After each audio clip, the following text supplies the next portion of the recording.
Il-Ministeru għall-Edukazzjoni qiegħed jikkoordina qafas komprensiv ta' tħejjija għal ftuħ eventwali mill-ġdid tal-iskejjel f'ċirkostanzi li għadhom qed jiżviluppaw skont kif qed jiġi spjegat mill-awtoritajiet tas-saħħa. Il-qafas ta' tħejjija għal ftuħ mill-ġdid qed jikkunsidra diversi xenarji probabbli li fihom jistgħu eventwalment ikunu qed jinfetħu l-istituzzjonijiet edukattivi.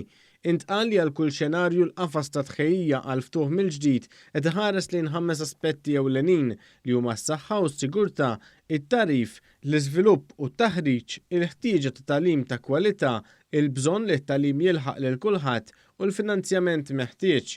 Il-qafas ta' tħejjija għal ftuħ mill-ġdid tal-istituzzjonijiet edukattivi qed ikun diskuss mal-imsieħba konċernati waqt li ser jibqgħu għaddejjin il-ħin kollu d-diskussjonijiet mal-awtoritajiet tas-saħħa b'rispett lejn is-sitwazzjoni nazzjonali.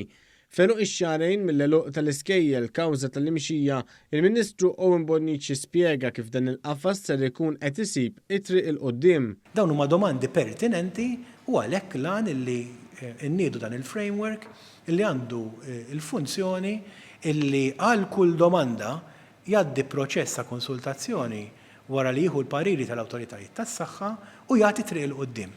Intant f'konferenza tal-aħbarijiet, il-Ministru Bonnici ħabbar kif grupp ta' persuni ser ikunu qed jiddiskutu u jixtarru kif l-edukazzjoni ser tkun qed tinbidel f'pajjiżna fi żmien li ġej fid-dawl tal-imxija tal-coronavirus f'pajjiżna. Madankollu d-diskussjoni mhux ser tkun limitata l-impatt tal-imxija tal-coronavirus, iżda dan il-grupp ser ikun qed iħares lejn it-tajjeb li hemm fis-sistema edukattiva f'pajjiżna u ser ikun qed jara kif itejjeb din is-sistema fi żmien li ġej.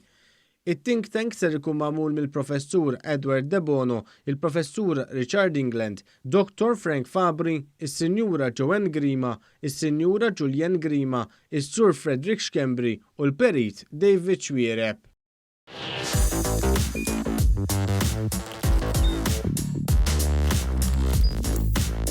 Idħol fuq one.com.mt u hemmhekk tista' tara l-programmi kollha li jxandru fuq One permezz ta' One Play.